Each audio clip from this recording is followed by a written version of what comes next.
কি আর বলবো ছুটি, তুমি আমার থেকে অনেক ছোট, তো এর থেকে পরিষ্কার করে আর আমি তোমায় বলতে পারবো না। যে আসল কথাটা হচ্ছে যে একই মানুষের সাথে বেশি দিন থাকলে না তোমার দিদি বোর হয়ে যায়, তাই বিভিন্ন সময় ওর বিভিন্ন মানুষের প্রয়োজন। সমুদ্রদা,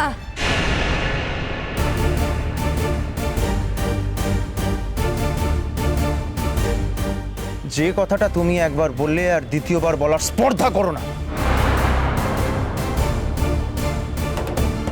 মস্তানদের মতো কথাবার্তা বলছো, ভালো। আরে এখনো তো আমি মস্তানদের মতো কথা বলছি, আমাকে আর ইনসিগেট করলে আমি মস্তানদের মতো কাজও করবো, সেই পথে আমার টেনে নিয়ে যাও না। তাতে না হবে তোমার ভালো, না হবে আমার। আমি বুঝতে পারছি না তোমাদের সমস্যাটা কোথায়। আমার আর কাকুনের মধ্যে তোমরা কেন ঢুকতে চাইছো? আলবাদ ডুববো? তুমি কি ভেবেছো আমার দিদি বন্যার জলে ভেসে এসছে? বেশ করেছি ঢুকেছি, 1000 বার ঢুকবো। তুমি ভাবছো বোধহয় আমার দিদি কেউ নেই, আমার দিদি একা। আমরা নেই।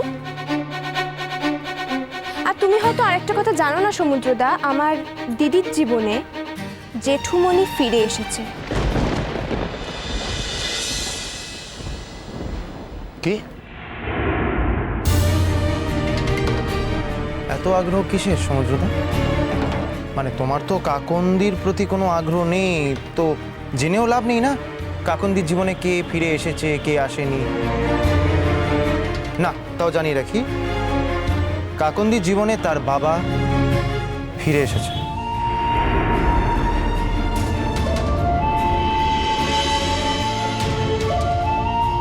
কবে এবং কিভাবে? এগুলো জানার কি প্রয়োজন তোমার আছে সমুদ্রদা? এগুলো বোধহয় তোমার আর জানার প্রয়োজন নেই। তাই বলছি, এই ধরনের প্রশ্ন আমাকে আর করো না। কথাটা এ কারণেই বললাম, মানে তোমায় জানানোর জন্য যে কাকন্দি আর একা নেই। কাকন্দির সঙ্গে কাকন্দির পুরো পরিবার আছে, জেঠুমণি আছে, ছুটি আছে, আর আমি আছি।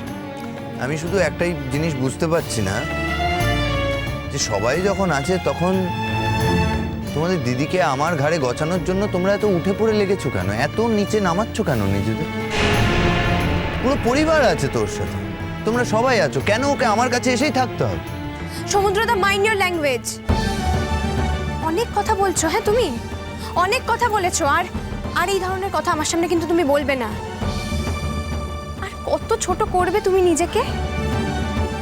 তুমি হয়তো ভাবছো যে তুমি আমার দিদিকে ছোট করছো, কিন্তু আমি তোমাকে বলছি, আমার দিদিকে কিন্তু তুমি একটুও ছোট করতে পারোনি, তুমি নিজে ছোট হচ্ছ।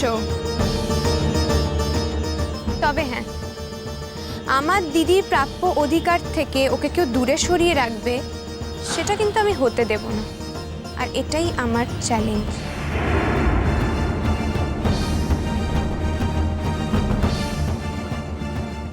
আজ তোমাকে ভালো মুখে বারণ করলাম, এমন কোনো মারাত্মক ডিসিশন নিও না যাতে তোমার জীবনের ক্ষতি হয়। আমায় ওই ভয় দেখিও না সর্বজিৎ, আমার জীবনে যথেষ্ট ক্ষতি হয়ে গেছে, আর কোনো ক্ষতির ভয় আমি পাই না। আর তুমি যে আমায় চ্যালেঞ্জ করছো না যে মারাত্মক ক্ষতি হয়ে যাবে, আমি তোমার চ্যালেঞ্জ অ্যাকসেপ্ট করছি। অ্যাট দ্য সেম টাইম তোমায় জানিয়ে দিচ্ছি যে আমার যে সিদ্ধান্ত আমি নিয়েছি সেটাই বহাল থাকবে। I will not change my decision and it is my final decision. জানিয়ে দিও তোমার দিদিকে। সমুদ্রদা, তোমাকে তো বদলাতে হবেই। আর সেই ব্যবস্থা করব আমরা। তুমি নিজেকে একবার দেখেছো সমুদ্রদা? তুই যদি সারেন্ডার করতে না এতটা অপ্রস্তুত তোমাকে লাগতো না। কে বলেছে তোমায় যে আমি অপ্রস্তুত? আমি যথেষ্ট প্রস্তুত। আর কি বলছো সারেন্ডার করব আমি? আমার তো সারেন্ডার করার কোনো কারণ নেই, বরং আমি তোমাদের ওয়ার্ন করছি যে এর পরে কখনো আমার পথের মাঝে এসে দাঁড়িও না। যদি আমার সাথে যোগাযোগ করার চেষ্টা করো তাহলে সবচেয়ে বড় ব্লান্ডারটা তোমরা করবে, মনে রেখো।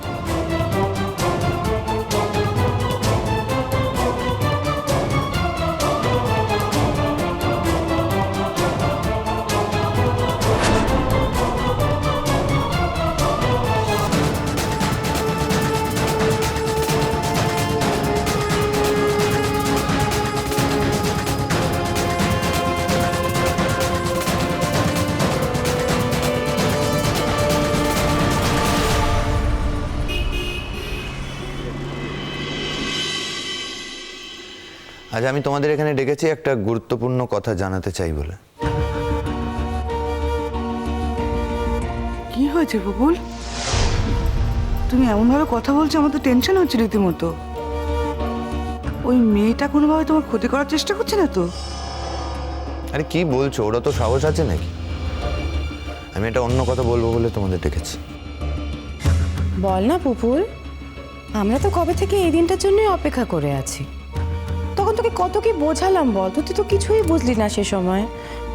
তখন একটা ঘোরের মধ্যে ছিলি, তাই না? যাক, শেষ পর্যন্ত যে রাহুল গ্রাস থেকে মুক্তি ঘটেছে এই অনেক। তোমরা চুপ করবে? ওকে কথাটা বলতে দাও। বলো পুপুল, বল তুমি কি বলতে চাইছিলে, বলো তো। আমি এটাই বলতে চাইছি যে আমি এইভাবে আর এলোমেলোভাবে জীবন কাটাতে চাই না। ঠিকই তো, এটাই তো আমার কথা পুপুল। আরে বাবা, আমি তোমার মা, 10 মাস 10 দিন গর্ভে ধারণ করেছি।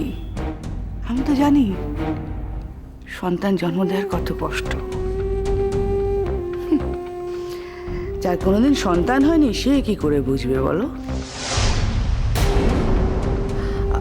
ও বৌদি, ওর কথাটা শুনতে দাও না। মানে ও বলছে এরকম এলোমেলো জীবন ও আর চায় না। তাহলে কি চাস পুপুল? মানে তুই কি সংসার করতে চাস, মানে আবার বিয়ে করতে চাস বল?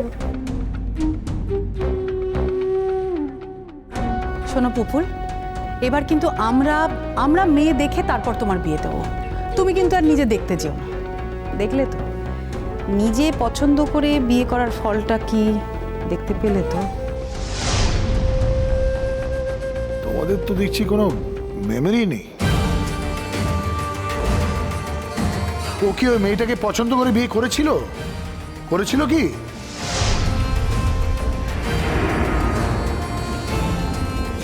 আমি ওর উপকার করার জন্য বিয়েটা করেছিলাম।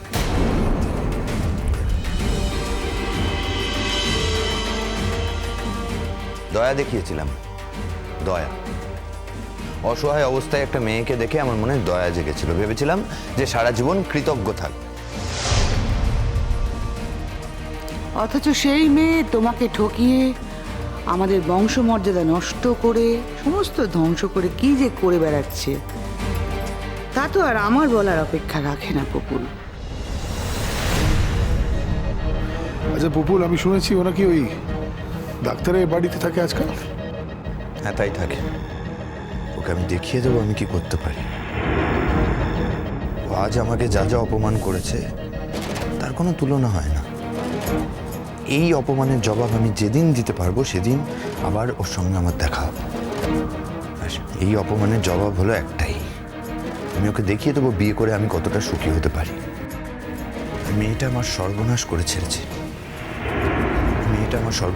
ছেড়েছে, ওই মেয়েটা আমাকে কৃতদাস বানিয়ে ফেলেছে। যত ব্যভিচারী করুক তবু আমি ওকে ভুলতে পারিনি, এক মুহূর্তের জন্য না। কিন্তু আমি অভিনয় করে তো প্রমাণ করতে পারবো যে আমি ওকে ভুলে গিয়ে অন্য কাউকে নিয়ে কতটা সুখে আছি। এবার সেটাই আমি তোমাকে যত তাড়াতাড়ি সম্ভব দেখাবো কঙ্কাবতী। দু চোখ মেলে তোমায় দেখতে হবে। এতদিন তো এই কথাটার অপেক্ষায় ছিলাম আমি। কবে তুমি বলবে তুমি বিয়ে করতে চাও? সত্যি করে বলো তো, কি না চায় মনের মতো একটা বৌমা পাবো? ওই মেয়েটা কোনোভাবে কি এই বাড়ির যোগ্য ছিল? কোনোভাবে আমাদের ক্লাসের বলো? তোমার বাবার জীবনটা ওরকম একটা মেয়ের খপ্পরে পড়েই নষ্ট হয়ে গেছে। ওই একই ঘটনা যখন তোমার জীবনে ঘটলো, তখন তোমার কাকি, তোমার পিসি, আমি, আমাদের উপর দিয়ে যে কি বয়ে গেছে তোমাকে বোঝাতে পারবো না।